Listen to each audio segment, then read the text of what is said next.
যেতে হবে বহুদূর তাই এই ছেঁড়া বাদন, বিরহ ব্যথা দূর হলে বইছে হাসি আর কাঁদন। আজ ছেড়ে চলেছি সকল মায়ার সুশাসন, তাই সম্মুখে দাঁড়িয়েছি দিতে বিদায়ী ভাষণ। গোখালী মাধ্যমিক বিদ্যালয় কর্তৃক আয়োজিত বিদায় অনুষ্ঠানের সম্মানিত সভাপতি, অত্র বিদ্যালয়ের সম্মানিত প্রধান শিক্ষক মহোদয় জনাব শাহ আলম স্যার, সম্মানিত প্রধান অতিথি, বিশেষ অতিথিবৃন্দ, অত্র বিদ্যালয়ের সকল শিক্ষক মণ্ডলী, অভিভাবকবৃন্দ, বিদায়ী শিক্ষার্থী এবং আমার স্নেহের ছোট বড় ভাই বোনেরা, সবাইকে জানাই আমার পক্ষ থেকে আন্তরিক সালাম ও শুভেচ্ছা। আসসালামু আলাইকুম। গোখালী মাধ্যমিক বিদ্যালয় এক আবেগ, অনুভূতি, ভালোবাসার এক নাম। আজ আমি গোখালী মাধ্যমিক বিদ্যালয়ের ছাত্রী, আগামীকাল আর থাকবো না। একটা কথা শুনতে খুব তিক্ত লাগলেও এটাই সত্যি যে আগামীকাল থেকে আমি আর গর্ব করে বলতে পারবো না আমি গোখালী মাধ্যমিক বিদ্যালয়ের ছাত্রী। আমাকে বলতে হবে আমি গোখালী মাধ্যমিক বিদ্যালয়ের ছাত্রী ছিলাম। আগামীকাল থেকে আমি আর বলতে পারবো না আমি গোখালী মাধ্যমিক বিদ্যালয়ের মাঠে দাঁড়িয়ে সবার সঙ্গে অ্যাসেম্বলি করি। আমাকে বলতে হবে আমি গোখালী মাধ্যমিক বিদ্যালয়ের মাঠে দাঁড়িয়ে সবার সঙ্গে অ্যাসেম্বলি করতাম। তাহলে আজকের পর থেকে সবকিছু আমাদের জন্য অতীত হয়ে দাঁড়াবে। আর হয়তো কলম থাকা সত্ত্বেও কলম কেনার অজুহাতে বাহিরে গিয়ে দাঁড়িয়ে থাকা হবে না। আর হয়তো বাবুল স্যার আমাদের ডেকে ডেকে ক্লাসে নিয়ে যাবে না।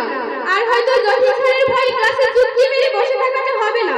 ফের স্যারের সেই উপদেশমূলক কথাগুলো আর হয়তো মনোযোগ সহকারে শোনা হবে না। আর হয়তো শাহজাহান স্যারের ভয়ে বইয়ের পাতায় কারো নাম লেখা হবে না। আর হয়তো রেজাউল স্যার আমাদের বলবে না আশামণি যে বা মানসুরা তোমরা কালকে থেকে আর একসাথে বসবে না। আর হয়তো মনির স্যার আমাদের ক্লাসে এসে বলবে না তোমরা দয়া করে কেউ কথা বলবে না। একেবারে অভ্যস্ত অবস্থায় যখন এই বিদ্যালয়ে এসেছি তখন আমরা কিছুই বুঝতাম না। যতদিনে বুঝতে শিখেছি ততদিনে অনেক ভুল বেয়াদবি করে ফেলেছি। আপনারা আমাদের ক্ষমা করে দিবেন। আর যদি আমরা এই বিদ্যালয়ে পড়াশোনা না করে অন্য কোনো বিদ্যালয়ে পড়াশোনা করতাম তাহলে হয়তো তারা আমাদের অনেক আগেই চিঠি দিয়ে দিত। কিন্তু আপনারা আমাদের চিঠি না দিয়ে নিজেদের সন্তানদের মতো করে আজ অবধি পড়াশোনা করিয়েছেন। বিদায় কথাটি শুনলেই যেন বুকের ভিতরে কষ্টের পাহাড় জমাট বাঁধে। আমরা প্রতি বছরই বিদায় অনুষ্ঠানে শুনতাম যেতে নাহি দিব হয় তবু যেতে দিতে হয় তবু চলে যায়। কিন্তু এই কথাটা যে আমাদের শুনতে হবে সেটা কখনো অনুভব করিনি।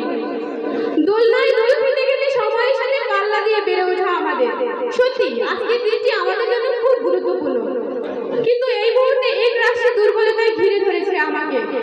তারপরও এই মায়া, ভালোবাসা সবকিছু ত্যাগ করতে হচ্ছে শুধুমাত্র একটি কথার কারণে, সেটি হচ্ছে time and tide wait for none. সম্মানিত অভিভাবক, আপনাদের একান্ত পরিচর্যায় বেড়ে ওঠা আমাদের। আপনাদের স্নেহে কোমল আচরণ পেয়ে আমরা ধন্য। সদ্য অঙ্কুরোদ্গত চারাকে আপনারা খুব সুন্দর করে গড়ে তুলেছেন। এই জন্য আপনাদের কাছে থাকবে আমাদের চিরকৃতজ্ঞতা। সম্মানিত শিক্ষাগুরু, শিক্ষাদানের ক্ষেত্রে আপনারা ছিলেন মহান। আপনাদের বার্তা আমাদের মাঝে মুগ্ধতা ছড়িয়েছে প্রতিনিয়ত। কিন্তু আপনাদের বার্তা আমরা মাঝে মাঝে বুঝতে না পেরে বিরক্তি অনুভব করতাম। আজ বুঝতে পারছি একজন মালিক কতটা আঘাত সহ্য করে একটা ভালো গোলাপ চারা উৎপাদন করে। আজ আমার সকল সম্মানিত শিক্ষকদের কাছে আমাদের বিরক্তিপূর্ণ আচরণের জন্য আমরা ক্ষমা প্রার্থী। সম্মানিত অভিভাবক, আপনাদের কাছে কৃতজ্ঞতা এই যে আপনারা এমন একটি শিক্ষা প্রতিষ্ঠানে আমাদের পড়াশোনা করার সুযোগ করে দিয়েছেন। শেখার ক্ষেত্রে জ্ঞানীগুণী মানুষের সাথে পরিচিত হওয়ার সুযোগ করে দিয়েছেন।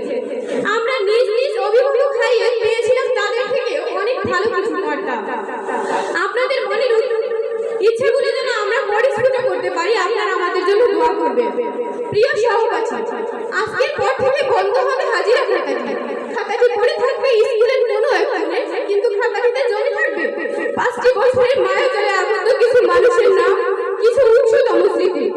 কোথা থেকে যেন কতগুলো অচেনা মুখ এসে একত্রিত হয়েছিলাম আমরা, কিন্তু আজকে মনে হচ্ছে যেন একটি আপন পরিবারকে ছিন্ন বিচ্ছিন্ন করে দেওয়া হচ্ছে শুধুমাত্র এই বিদায় শব্দটির মাধ্যমে। আগে একটা সময় ছিল যখন স্কুলে আসার সময় অনেক বিরক্তি অনুভব করতাম, কিন্তু এখন থেকে সেই সময়টা থাকবে ঠিকই, আমার আর বিরক্তি অনুভব করে স্কুলে আসাটা হবে না। এই হারিয়ে যাওয়ার কোনো মানেই হয় না। এই হারিয়ে যাওয়া মানে শুধুমাত্র একজনের লক্ষ্যে পৌঁছানোর লক্ষ্যমাত্রা একটি। তাই আমি আর এই বিদায় শব্দটি ব্যবহার করতে চাইছি না। প্রিয় অনু, অনেক কথা বলার চলে, আসল কথা হয়নি বলা, আজ থেকে যে হবে না তোমাদের সাথে পথ চলা। চেয়েছিলাম সৈয়দ শামসুল হকের মতো একসাথে আছি একসাথে বাঁচি, আজও একসাথেই থাকবো, সকল বিভেদ মুছে দিয়ে সামনের ছবি আঁকবো। সেই ইচ্ছেটা আজ অপূর্ণই থেকে গেল, সামনের ছবি আঁকার নয় একসাথে থাকার ইচ্ছাটি। আর সকল ভেদাভেদ ভুলে তোমাদের নিকট ক্ষমার হাত বাড়িয়ে দিলাম, আর তোমাদেরকেও ক্ষমা করে দিলাম, যদিও ছোটদের ভুল বলে কিছুই থাকে না। প্রিয় শিক্ষক, অভিভাবক, ছোট ভাই বোন, বন্ধুরা, সকলের নিকট আমরা আমাদের ভুল ত্রুটির জন্য ক্ষমা চেয়ে নিয়েছি। আগামী দিনে সাফল্যের জন্য আপনারা দোয়া করবেন আমাদের জন্য।